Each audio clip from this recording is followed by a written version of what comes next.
Hello, and I'm Delilah Hart.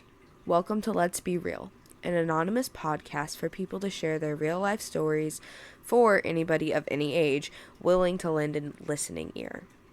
It's a lot to share stories to a voice you hear on the screen who you don't know if they're a real person or just a robot, so I'll go first with sharing.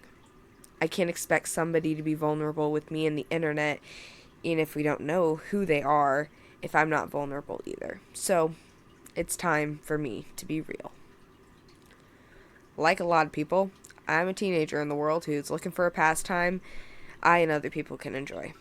I strive to make this a safe listening space for everybody. Stories and relatable experiences can bring people closer. I should know. My very first high school fall play callbacks did not go as well as I hoped they would. As many things don't. Not only was it my first time being in a play, it was also my first time ever having callbacks. I did well at auditions. I mean, good enough to have a callback. And what we had to do for the callback was create an original 1-minute monologue in the voice of the character we had the callbacks for. I didn't know where to start. I had never written a monologue before, so I wrote some little notes on a hot pink note card and shoved it in my backpack the morning of. That same morning, I had read a couple affirmation cards. I keep these little tiny colorful cartoon affirmation cards in my backpack, and I try to read one each morning before the school day starts after band, and I had shoved them in my little side pocket of my backpack because I was in a rush. I was running late from band. If you're looking for affirmation cards, Five Below has some really good ones. If there's a Five Below near you, I highly recommend them, and they're like, I think I got them for like $3.50, so it's pretty good. But I had scrambled my way through the school day, terrified of these callbacks. I'm used to reading from a script, because not only will they be judging my acting, they'll be judging my writing, too. Which is just terrifying. But, nonetheless, I made it through the school day, had a buttload of homework, but it was okay. It was time for the callbacks.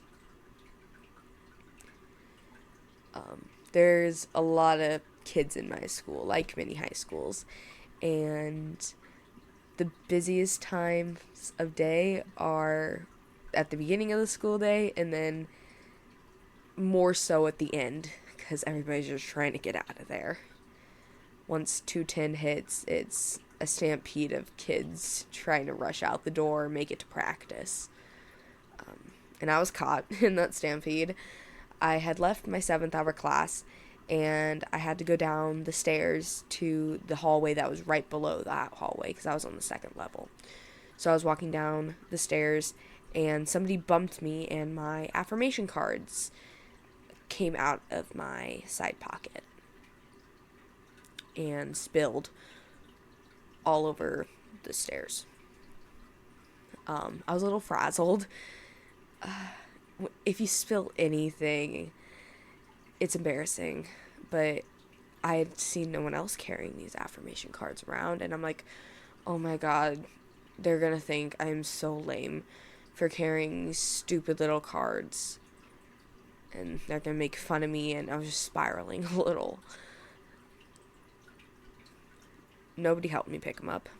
I had some people cussing at me, some people telling me to get out of the way. I had one girl say, I have places to be, places that are more important than your stupid little cards. I had a boy kick me.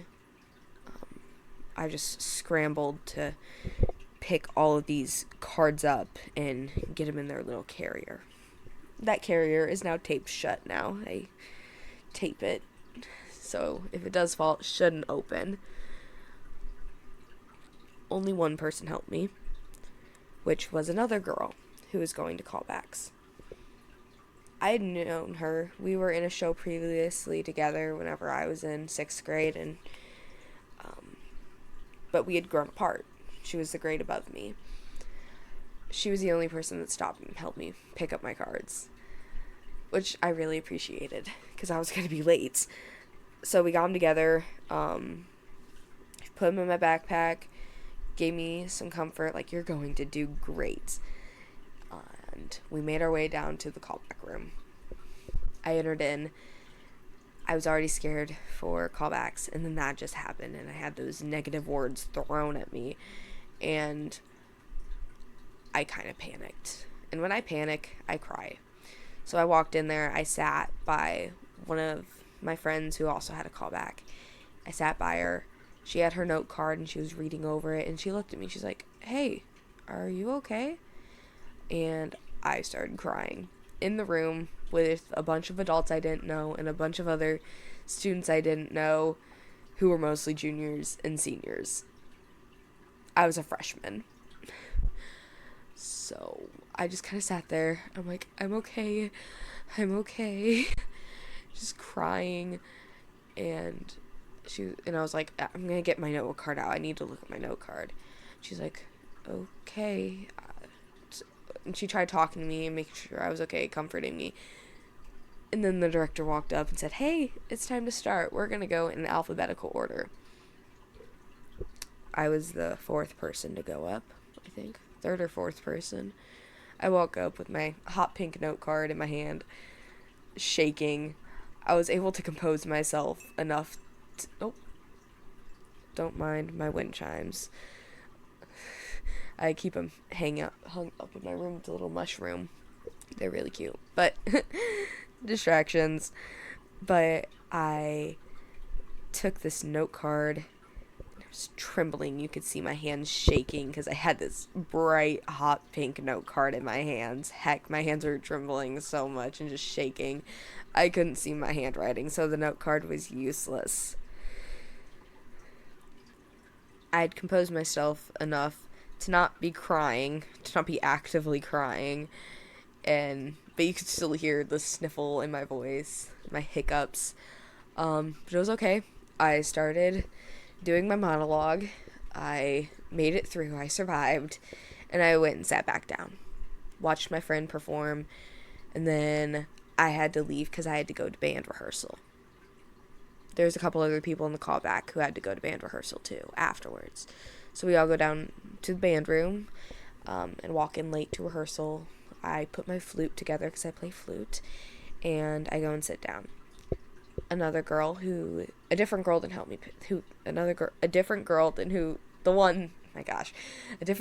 the one who helped me pick up my cards. I had heard of her. I wasn't really friends with her, but she came up to me. She's like, "Hey, you did really good. Are you okay?"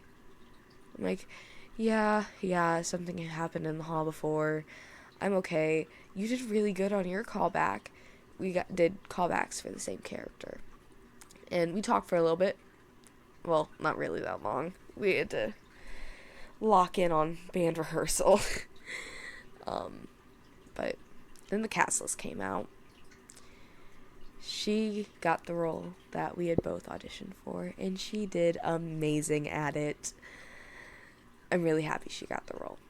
And I was a junior student director. I was the only freshman in the show, and it was a lot of fun. I got to be closer with both of the 2 girls who were older than me who had helped me, the one who helped me pick up the cards and the one in the band room, and I'm friends with them now, and they've both led me into a bigger network of people, and it's just great. My biggest fears about going into high school were not being able to find my people, because that was the biggest issue when going into middle school. When you're going from a class of 38 people in a small town in elementary school to a grade where there's over 300 kids there, it's very overwhelming. My friends found other friends and left me in the dust. So I was terrified of that happening again in high school, and it didn't, partially because of them, and I thank them a lot. They didn't need to be nice, but this whole experience just brought me closer to them and closer to other people in the theater community, and otherwise other classmates who I never would have thought to talk to. Classmates who I hadn't even known the name of before. And the fact is, people are going to be mean. There's going to be people like the people on the stairwell. And it's horrible. It's rotten. It's awful. It's the truth. But I always try to remind myself that if there isn't mean and bad in the world, how can there ever be good and nice people too? You need to have contrast for there to be another end. It's always nice to come across kind people because I feel you always see the bad before you see the good. I recently got into the hobby of fish tanks. I just got a 20-gallon fish tank, and I have some cory cats in there. I have a snail. I have some ghost shrimp. And I have successfully introduced a betta fish that I've had for about 6 months now into the tank. And he gets along perfectly with them. That doesn't mean every betta fish will do good in a community tank. I must say that. I have heard horror stories. But it was scary first stepping into this because I did all of this research before I first went into my first, actual, fish aquatics store. Because the only place I'd ever seen fish was our local PetSmart and Petco. That's where I got my betta fish in the little cups, which is awful. But and that's where I got my mystery snail and the shrimp too. But it's just awful how they're housed there. But a new fish store had opened up within a 30-minute drive. So I begged my mom, I'm like, hey, I have babysitting money. Can we please go? Because I got my fish tank set up. I had my betta fish in a 3-gallon tank because I wanted to get my other fish introduced first and get them housed in there before I introduced my betta fish, which was good. I needed to do that. And I wanted to get him out of that little tank as soon as I could, especially since I had this big 20-gallon tank basically flaunting in his face. I know it's a fish, and I probably sound stupid ranting about a fish's feelings, but hey, you never know. The people at the store were really nice. I know whenever going into new hobbies, it can be scary to start trying to ask for help, but when going into new hobbies, you can't not ask for help. It can be scary because you're the newbie in that quote-unquote field, and there's other people who know more, and I know some of those people can be rude about it and come across as arrogant and be just rotten about you trying to ask for help. I know sometimes people forget that they were once new too. But there was a man who was working there. He helped me finding the right food. I got to talk to him about my betta fish. His name's Mozart. I call him Mozi. He's a cute little orange betta fish, like a koi betta fish. And I got to talk to him about it. He didn't just do his job. He did more than just his job, which is good. I want to go back because I have more babysitting money to go and get some chili raspberries to put in the tank. I love raspberries. I think they're so cute, specifically the chili ones. They're so small and I love them. Even though that person probably won't listen to this, I thank him. He made the experience of trying something new a lot more enjoyable. If you have a negative experience with it, it's a lot harder to step out of your comfort zone again. And I applaud him. This is somewhat of a reminder. I'm sure a lot of you, if a lot of people listen to this, heck, I don't even know. I'm treading through the dark here. I don't know what I'm doing, but I'm trying.